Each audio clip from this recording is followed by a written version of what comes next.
شفا کی دعائیں۔ شدید جسمانی تکلیف سے نجات کی دعا۔ بسم اللہ اعوذ بعزت اللہ وقدرتہ من شر ما اجد واحاذر۔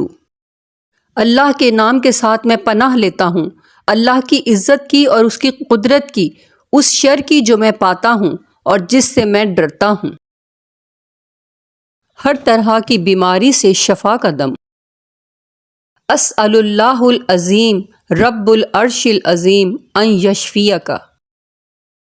میں عظمت والے اللہ سے دعا کرتا ہوں جو عرش عظیم کا رب ہے کہ وہ تمہیں شفا دے۔ بیماری میں کمی کی دعا۔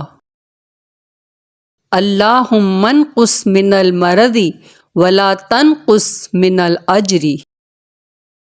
اے اللہ بیماری کو کم کر دے اور اجر میں کمی نہ کرنا۔ عافیت کی دعا۔ اللہم عافنی فی بدنی، اللہم عافنی فی سمعی، اللہم عافنی فی بصری، لا الہ الا انت۔ اے اللہ میرے جسم کو عافیت عطا کر، اے اللہ میرے کان کو عافیت عطا کر، اے اللہ میری نگاہ کو عافیت عطا کر، تیرے سوا کوئی معبود برحق نہیں۔ مریض کی عیادت کے وقت کی دعائیں۔ لا بأس طہورا انشاء اللہ۔ کوئی فکر کی بات نہیں، انشاءاللہ یہ مرض گناہوں سے پاک کرنے والا ہے۔ بسم اللہ یبریک ومن کل داء یشفیک ومن شر حاسد اذا حسد وشر کل ذی عین۔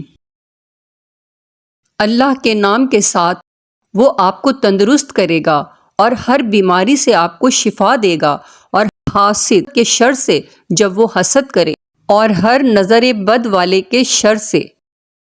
مصیبت زدہ اور بیمار کو دیکھ کر پڑھنے کی دعا۔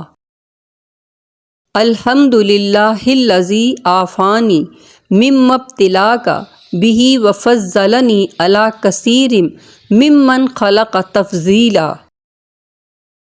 تمام تعریفیں اسی ذات کے لیے ہیں جس نے مجھے اس مصیبت سے نجات دی جس کے ساتھ اس نے تجھے مبتلا کیا، اور مجھے اپنی اکثر مخلوق پر بہت فضیلت دی۔ فرمان مصطفیٰ صلی اللہ علیہ وسلم۔ حضرت عائشہ رضی اللہ تعالی عنہا بیان کرتی ہیں، میں نے رسول اللہ صلی اللہ علیہ وسلم کو ان کی کسی نماز میں یہ دعا اللہم حاسبنی حسابا یسیرا، اے اللہ میرا آسان حساب لینا، کرتے ہوئے سنا تو میں نے عرض کیا اللہ کے نبی، آسان حساب سے کیا مراد ہے؟ آپ صلی اللہ علیہ وسلم نے فرمایا، اس سے مراد یہ ہے کہ اللہ تعالیٰ اس کے نامہ اعمال پر نظر ڈال کر اس سے درگزر فرمائے گا، کیونکہ عائشہ اس روز جس کے حساب کی جانچ پڑتال کی گئی تو وہ مارا گیا۔ مشکوٰۃ مصابیح 5562۔ اللہ رب العزت ہمیں روحانی اور جسمانی بیماریوں سے نجات عطا فرمائے۔